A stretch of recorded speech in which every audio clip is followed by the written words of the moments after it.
নমস্কার বন্ধুরা, welcome to Munmun kitchen. আজ আমি তৈরি করব পাবদা মাছের রসা। তাই কিছুটা পাবদা মাছ নিয়ে আমি নুন হলুদ মাখিয়ে 5 মিনিটের মতো রেখে দিয়েছিলাম।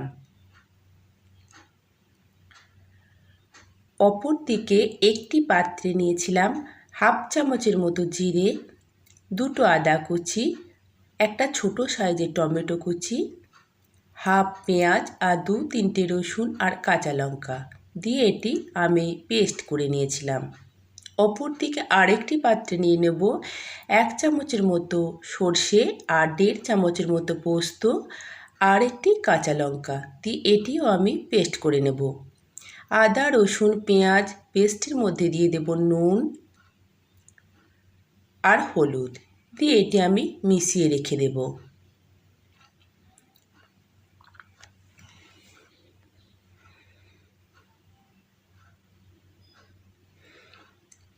এবার নুন হলুদ মাখানো মাছগুলির মধ্যে দিয়ে দেব কিছুটা কাঁচা সর্ষের তেল দিয়ে এগুলো মাছের সাথে ভালো করে মিশিয়ে নেব। আর দিয়ে দেব 1 চামচের মতো বেসন আর হাফ চামচের মতো চালের গুঁড়ি। এই বেসন আর চালের গুঁড়িটি মিশিয়ে নেব।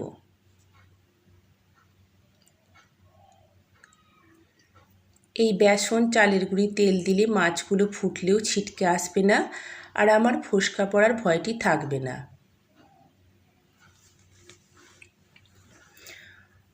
অপর দিকে কড়ায় সর্ষের তেল গরম হয়ে গেলে দিয়ে দেব মাছগুলো।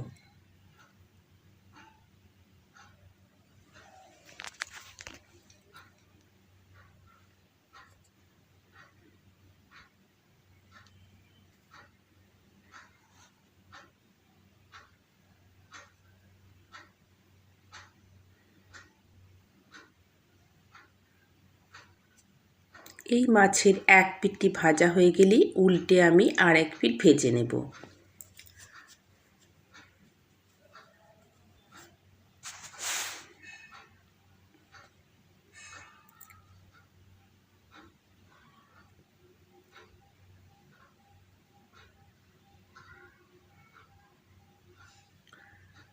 দেখুন মাছ ভাজা আমার হয়েই গেছে, মাছগুলি তুলে নেব। আরেকটি মাছ ছিল সেটিও আমি ভেজে নিয়েছিলাম। এবার খানিকটা তেল তুলে নিয়ে আমি ফোড়নে দিয়ে দেব কালো জিরে আর আদা রসুন পেঁয়াজের পেস্টটি। এই সময় আমার তেল খুব গরম হয়ে গিয়েছিল, তাই আমি গ্যাস ওভেনটি বন্ধ করে দিয়ে পেস্টটি দিয়েছিলাম, দিয়ে গ্যাস ওভেনটি আবার চালু করে দিয়েছিলাম।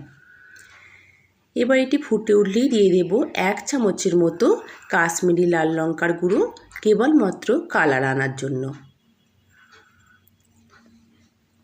দেখুন মশলাটি আমার ফুটে উঠেছে, তেলও ছেড়ে দিয়েছে। এবার দিয়ে দেব কিছুটা জল। এবার জলটি ফুটে উঠলেই এর মধ্যে দিয়ে দেব ভেজে রাখা মাছগুলো। এবার আমি 2-3 মিনিটের মতো মাছগুলি মশলার সাথে ফুটিয়ে নেব।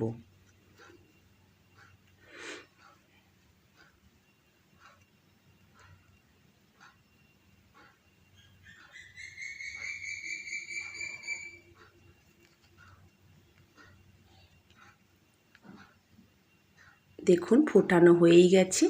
এরপর দিয়ে দেব পোস্ত আর সর্ষের পেস্টটি। এই পেস্টটি ভালো করে মাছের সাথে আমি মিশিয়ে নেব।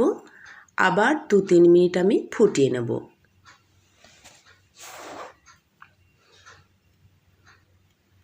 এবার দিয়ে দেব একটা চেরা কাঁচা লঙ্কা আর সামান্য একটু কাঁচা সর্ষের তেল। দেখুন আমার পাবদা মাছের রসা তৈরি হয়েই এসেছে। আর একটু নেড়ে নিয়ে আমি গ্যাস ওভেনটি বন্ধ করে দেব এবং চাপা দিয়ে 10 মিনিটের মতো রেখে দেব। দেখুন আমার পাবদা মাছের রসা তৈরি হয়ে গেছে। এবার আমি একটি পাত্রে তুলে নেব। এই পাবদা মাছের রসা খেতে খুবই সুন্দর হয়। ভিডিওটি ভালো লাগলে অবশ্যই লাইক এবং সাবস্ক্রাইব করবার অনুরোধ রইল।